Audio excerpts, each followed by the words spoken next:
welcome back. So this is the last lecture for fall 2022. So we'll talk about a new topic, graph theory. Now, given this is a new topic, in my opinion, it's both good news and bad news. Good news is when we talk about a new topic, there are a lot of definitions, so therefore it's not as easy to say, oh, I don't get this, I don't get that, because literally I'm going to spend a lot of time introducing some notations. But the bad news is, I think probably 1/3 of the way during today's lecture, you say, okay, actually we just talk about what that word means or what the adjective means, but you might have already forgotten. Okay, so it's going to be a lot of new terminology, a lot of concepts, but it's a lot of definitions to remember. So the first part, 1.1.1 GT. What is a graph?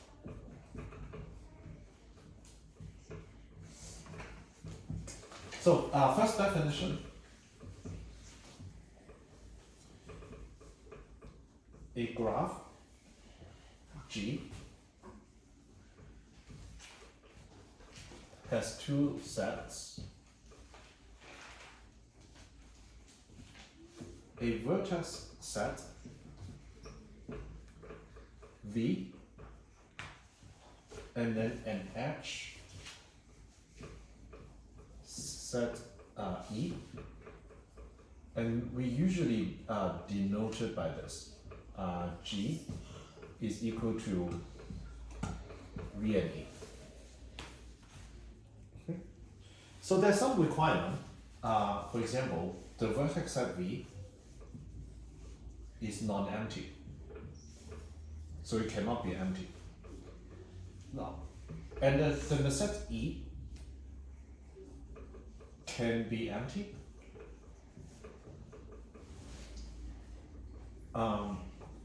And its elements, what is inside the edge set, is some two subsets of V. I'm going to give some example really soon to demonstrate what this is. Okay. So I think it kind of goes back to the very first lecture we have in this semester. We talk about set theory, and I remember a lot of people were, oh, why are we doing this? So one thing that I hope it becomes clear now is when we talk about counting or when we talk about graph, it will become a little bit more, it will become a little less abstract in about 5 minutes. So we could not talk about any of this unless we have an idea about what we mean by set. Okay. So let's have an example. So it could be, let's say the vertex set 1 is just some number. 1, 2, 3, 4, 5.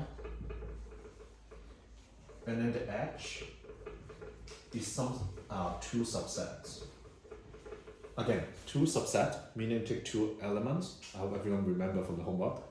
1, 2, 2, 5, or 4, 5. Okay? I'm not saying it has to have all of the two subsets. What I just mean is that the set of edge consists of some two subsets from the vertex set. And then we'll basically say the graph G1 is defined by this V sub 1 and E sub 1. So two more definition. Definition 2 is more like terminology. So the V, the vertex set, the elements are called vertices or vertex. And then E, the elements are called edges. So there shouldn't be any surprises. And then when we talk about graph, we are very interested in how many vertices there are. So remember the notation. This is the number of elements in a set of V. So it's basically number of vertices.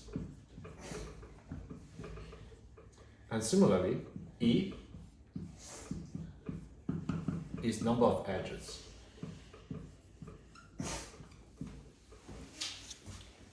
So we're going to add one more definition before we explain kind of what this is.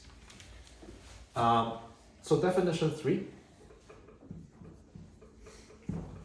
There's this concept called subgraph. Let's say a graph H is a subgraph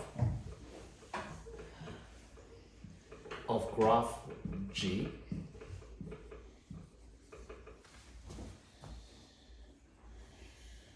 if the vertex set of H is a subset of the vertex set for G, and then the edge set of graph H is also a subset of the edge set of graph G.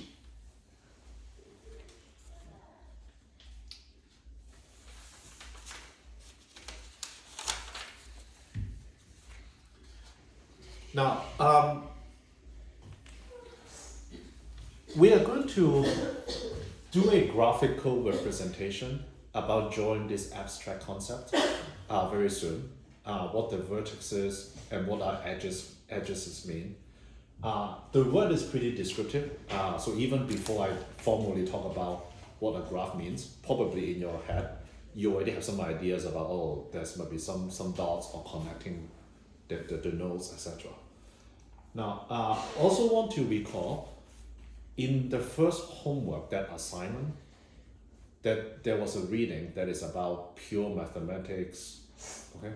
So just remember the graphical representation, the diagram we are going to draw, does not add or take anything away from this definition. So remember the example that the reading gave was, well, you could totally play the game of chess with some random candies, and as long as you define how the pieces move, it is still a game of chess. So similarly here, so we are going to talk about how to draw this graph concept on a whiteboard, but just remember this is one of the representation of the topic graphs. Okay, so let's do some graphical representation of what we talked about so far. Graph diagrams. So example 1. Let's say graph is equal to these two sets, and if the vertex set is called P, Q, R, S, T, and U, and the edge set is PQ, PR, QR, and SU. So what we do is as follows. So on the plane, on the piece of paper, you draw all of this. P, Q, R, S, T, and U. Okay, simple enough. So whenever you see P, Q, basically those two vertices is an element in the edge set, you draw a line to it. So P and Q is what we call connected, and then P and R are connected, and then Q and R are connected, and then S and U is connected. And the vertex T is pretty lonely. It's not connected to any other vertex. So after I give this graphic diagram representation, I want to get a show of sign. How's everyone feeling about this kind of graph notation? Okay, so let's do more example. So example 2, so this time, I'm just going to call the vertex with number this time. 1, 2, 3, 4, 5. And then the edge set is going to be 1, 2, 2, 3, 3, 4, 4, 5, and 5, 1. Now, we have 1, we have 2, we have 3, we have 4, we have 5. So 1 and 2, 2 and 3, 3 and 4, 4 and 5, and then 1 and 5. Okay. Now, this is a question time. So I'm going to draw 3 graphs.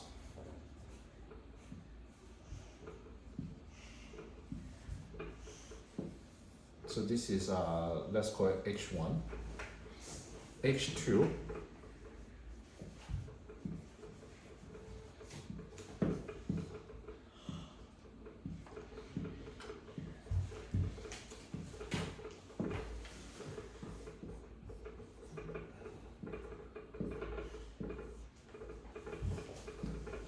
so I have 3 graphs here.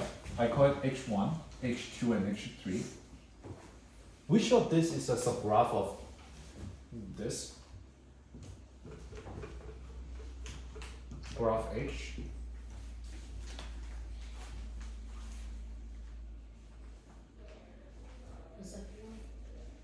The second one? Yep. Now, this is where you need to check about the definition of subgraph, which is from the previous section. So the first requirement is the vertex set, here 1, 2, 3, 4, 5, has to be a subset of this, which is true, because 1, 2, 3, 4, 5 is identical. So it's a subset. And what is in the edge set of H2 is this, right? 1, 5, so this is the edge.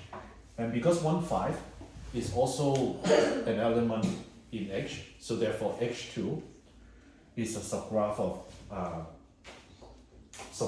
H. Okay?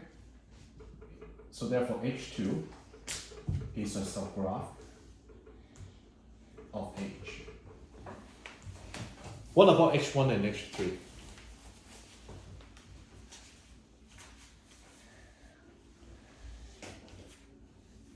For H1, there's no connection between 1 and 2, 1 and the original one. Is it H something?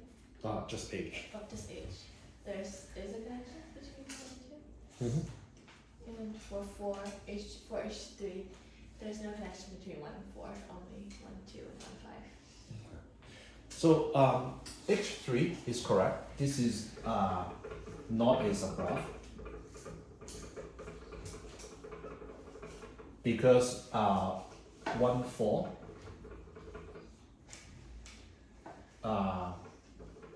is not a subset of this. Okay, because 1, 4 is not an element on here. Okay.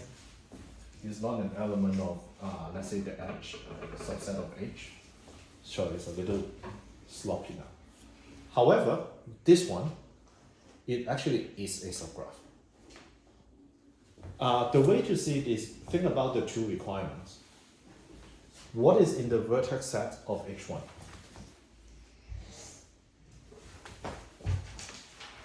What is in the vertex set of H1? 1 and 2. 1 and 2. So therefore, the first requirement is satisfied. Is satisfied. What is the edge set of H1?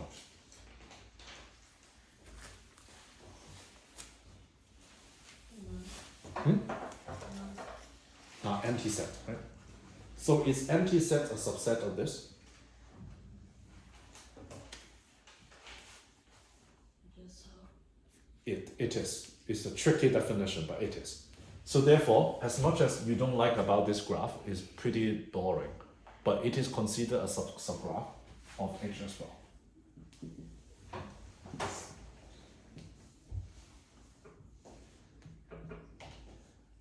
Now I just threw everyone a bunch of definitions, but once kind of we walk through a few examples, I hope you're convinced that okay, it's actually it's pretty intuitive, but there's some clarification that we need to make. So let's kind of let me ask you this. So I'm going to draw another two graphs.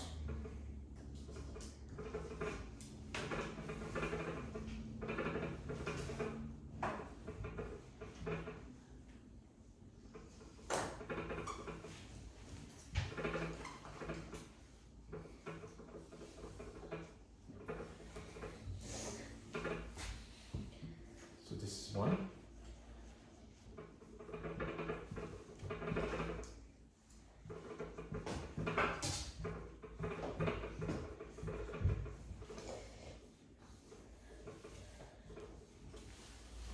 So is this graph the same as graph H, the one on the left hand side? Here. What's that? It includes all the line, all the subsets in the edge. Mm-hmm. Does anyone think this is not the same as this?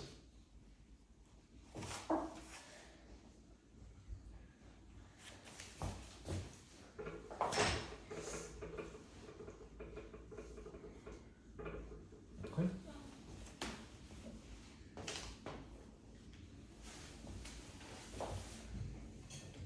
Okay, so everyone thinks it's the same. So what about this one? The one on the right hand side. Is this one the same as this one?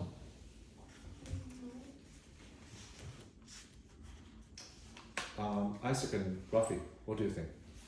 Is the one on the right hand side the same as this one? No. No? Okay. Now, first of all, this one is definitely the same as this one. So there's no requirement that you have to draw a straight line with a ruler, okay? The only thing that we care about is whether there's an edge between those two vertices. Now, this one on the right hand side is interesting, and we will basically have the answer for this in the second half of today's lecture. So to just give you a spoiler, this one and this one, we have a term for this. It's called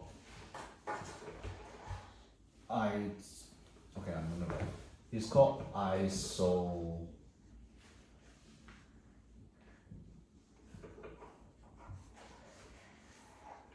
isomorphic, okay, or isomorphism. So we say basically these two are isomorphic because if you just rename the vertices, the two would be the same. Okay, but we'll talk about this in the second half of the lecture. Okay. So before we break, let's kind of do another quick section, which is talk about some very common graphs that have a special name.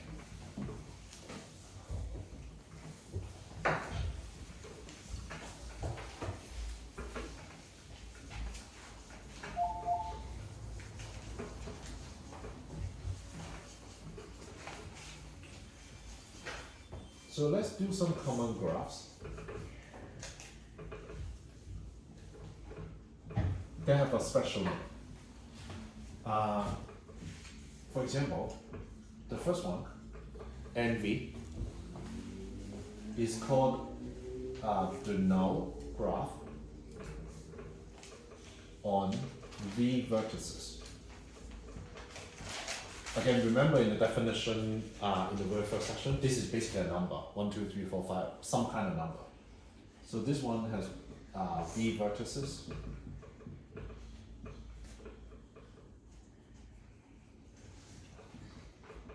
And the edge is empty.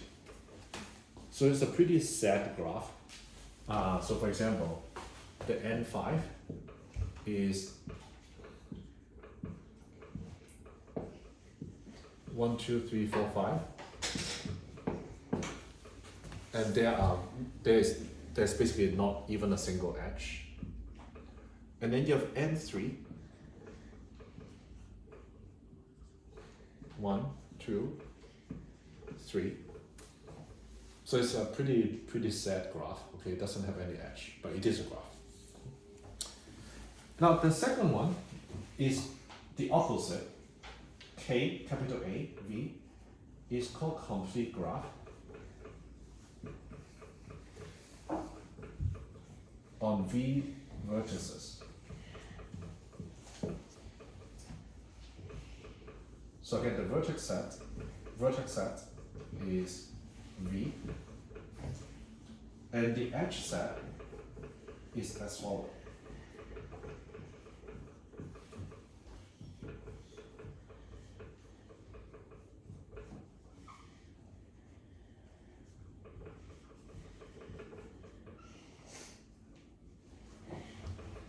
So before we draw it out, can I ask someone, can someone translate this to kind of plain English to me?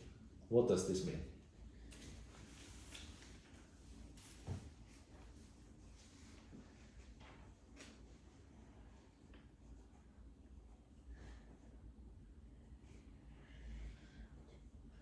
All the combinations of the two subsets of V numbers. Mm-hmm. Yep, exactly. Okay. So because of that, so K2 is two vertices, 1, 2, you connect it. And then K3, you have three vertices, 1, 2, 3. You also connect all the combination, so there is many. And then K4 is this. 1, 2, 3, 4. Now K5 is this. So after the break, I can show you some diagram from the textbook. Some of these actually look pretty nice. When you get the numbers is higher. It actually visually looks pretty nice. So there are two more graphs. So this one is called cyclic graph.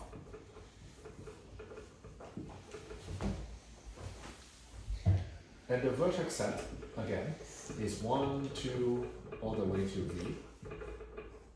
And then the edge set is 1 to 2, 2 to 3, 3 to 4, all the way to V minus 1 to V. Now there's last one, which is V and 1. So the C5 is actually from the second example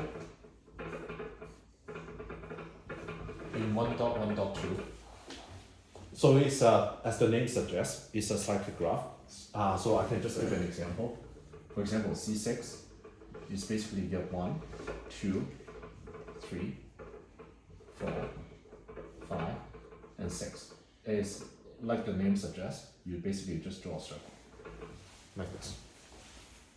Okay. In this week's homework, there will be two more new graphs. That the homework is basically follow the description, try to draw it for the first group. For the first group. Now, before we break, this is the last graph that I want to describe. It is still in a section of common graphs.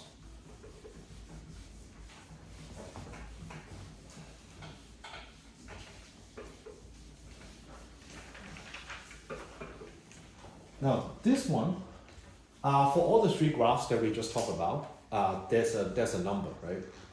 Complete graph of one vertex, two vertices, three vertices, etc. Now, the next one is special because it's basically a single graph. It's called UG, and it is called utility graph. It's just one graph. So it is as follows. So you have 6 vertices, A, B, C. at the top, and then below you have x, y, z, 3 vertices. And the reason that it's called utility graph is you could think about ABC as the houses, and then x, y, z as the utility company.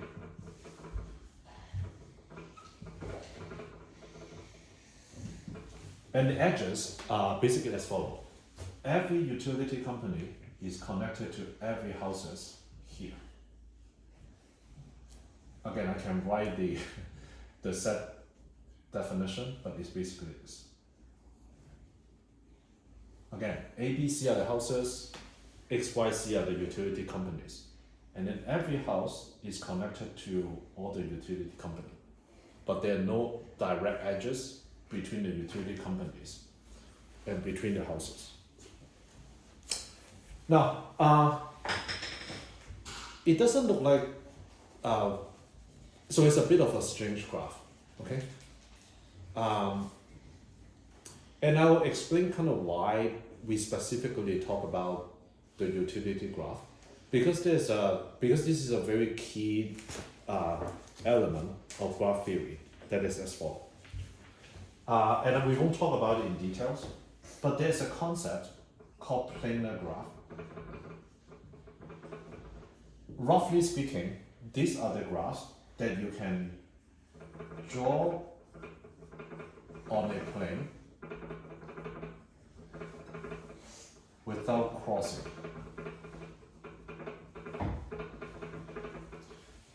Okay, what do I mean? For example, remember the K4? 1, 2, 3, 4.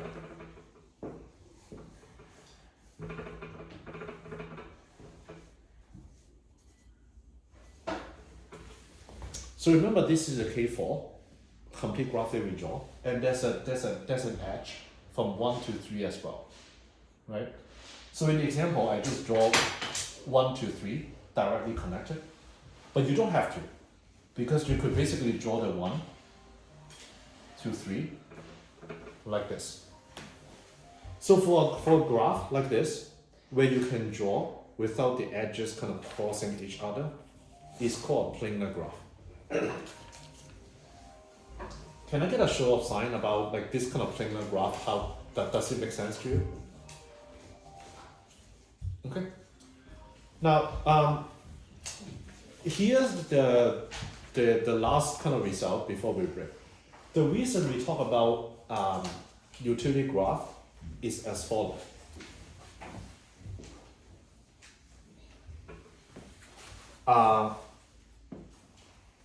Every graph that is not a planar graph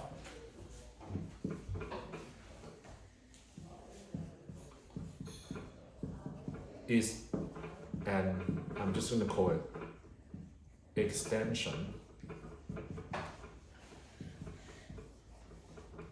of UG and K5. Again, K5, just to remind everyone, is this.